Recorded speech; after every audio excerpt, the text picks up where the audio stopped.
लोकसभा चुनाव की सियासी जंग शुरू है। अलग अलग चरणों में वोटिंग का दौर जारी है, जिसके नतीजे 4 जून को आएंगे। लेकिन मतदान और चुनाव परिणाम घोषित होने से पहले ही भाजपा के नाम एक सीट पहले से आ गई है, यानी कि भाजपा को बिना वोटिंग हुए ही जीत हासिल हो गई है, जिसके बाद कांग्रेस को बड़ा झटका लगा है।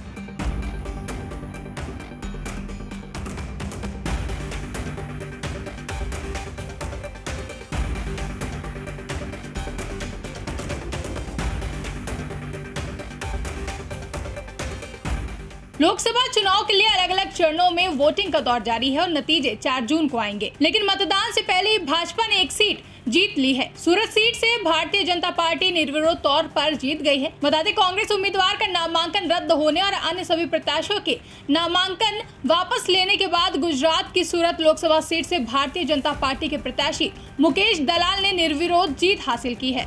अब सवाल उठता है कि आखिर सूरत में कांग्रेस कैंडिडेट के साथ ऐसा क्या हुआ कि वोटिंग के बगैर ही भाजपा जीत गई। दरअसल रविवार को निर्वाचन अधिकारी ने सूरत सीट से कांग्रेस उम्मीदवार नीलेश कुंभानी का नामांकन प्रस्तावों के हस्ताक्षर में गड़बड़ी होने के बाद रद्द कर दिया था। इतना ही नहीं, कांग्रेस उम्मीदवार नीलेश कुंभानी का नामांकन रद्द होने के बाद पार्टी के वैकल्पिक उम्मीदवार के तौर पर नामांकन दाखिल करने वाले सुरेश पड़साला का नामांकन पत्र भी रद्द कर दिया गया। नामांकन वापस लेने के आखिरी दिन यानी कि सोमवार को 8 उम्मीदवारों ने अपना नामांकन वापस ले लिया, जिसमें बसपा के प्यारेलाल भारती और अधिकतर निर्दलीय शामिल हैं। वह निर्विरोध विजयी बीजेपी प्रत्याशी मुकेश दलाल ने अपनी जीत पर प्रतिक्रिया देते हुए कहा कि आज गुजरात और देश में पहला कमल खिला है और मैं ये कमल प्रधानमंत्री नरेंद्र मोदी के चरण कमलों में अर्पित करता हूँ।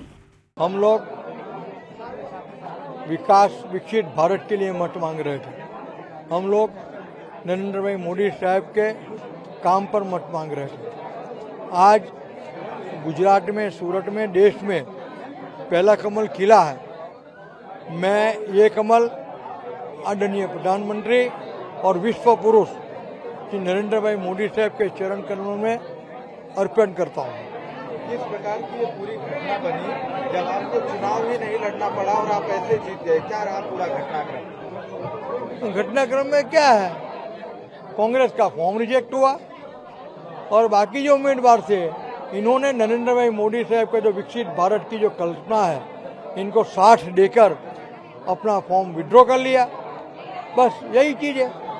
आप क्या कहेंगे? भाजपा बार बार कहती रही कि हम देश को कांग्रेस मुक्त बनाएंगे और आज सूरत एक ऐसी लोकसभा सीट है जहां पर ना पार्षद है, ना विधायक है और अब सांसद भी नहीं है। क्या रहा मुद्दा?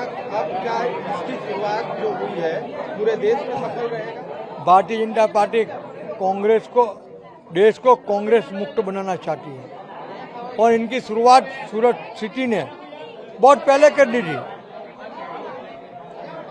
पार्षद 0, एमएलए 0, एमपी 0 और अब तो उम्मीदवार भी 0।